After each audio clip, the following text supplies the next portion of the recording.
Hello everyone, welcome to this week's edition of the Astrology News Report, an alternate view of world events as seen through the lens of Vedic astrology, presented by yours truly, Ron Berger.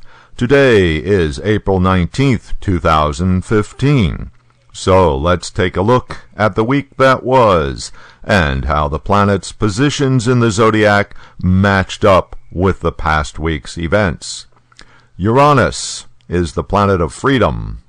Ketu represents separation, severe difficulties, and refugees. Both significators are in Pisces since July 2014. Pisces is the sign of oceans. Last week, a boat with over 500 refugees from Libya headed to Italy capsized. 400 people drowned. Then another boat this past weekend capsized, and reports are that as many as 700 people drowned in that one. A spokesman for the Italian Coast Guard said 5,629 people were rescued from 22 different vessels in the 3 days between April 10th and 12th. Over 10,000 people have attempted the crossing in the past week alone. Unfortunately, the Uranus-Ketu in Pisces combination continues through all of 2015. Last week, Saturn, the planet of realism, was exactly opposite Venus, the planet of agreement and compromise. The White House and members of the Senate struck a deal on Tuesday to give Congress a say in any potential nuclear deal with Iran after negotiations are completed by June 30th. Here's another manifestation of Saturn, reality check planet, influencing Venus, planet of compromise and agreement. In a television interview on Saturday, Russian President Vladimir Putin said that Russia must work with the United States on several key common interests. "We have disagreements," he said, "but at the same time there is something that unites us, that forces us to work together, efforts directed at making the world order more democratic."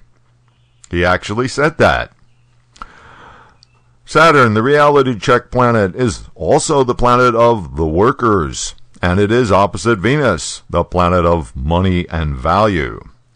Last Wednesday, on Tax Day, there was a nationwide strike by fast food workers in more than 200 American cities, making it the largest strike of its kind to date. The employees are demanding a $15 per hour living wage, and more than half of them are already relying on public assistance to supplement their incomes. So, might be in everybody's interest to do this.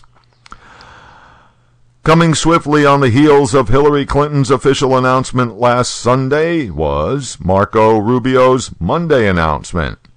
Rubio's announcement to run in the 2016 contest came at a rally in Miami early Monday evening, around 6 p.m.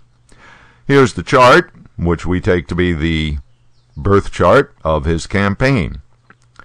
The first thing we noticed is that Rahu is in the first house, indicating an unusual, innovative type of campaign, something that will be groundbreaking in some way.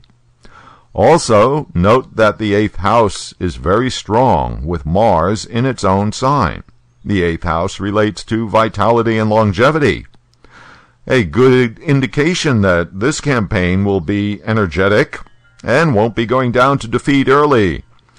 Also, note that Mercury, the ruler of the ascendant, is in the 8th house with the strong 8th lord, Mars.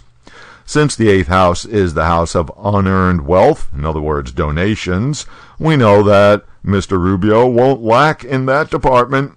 In fact, it is reported that in the first week alone he has already raised $40 million.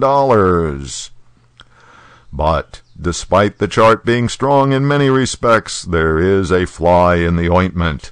Venus, the ruler of the 9th house, in the ninth house, indicating good fortune and destiny, is directly opposed by retrograde Saturn, showing opposition from the entrenched established order. In other words, the traditional Republicans, who have been lining up behind Jeb Bush. Okay, that's all the time we have for this week. You can keep up with daily astrological developments and contribute your own thoughts by following me on Twitter at Astro News Report.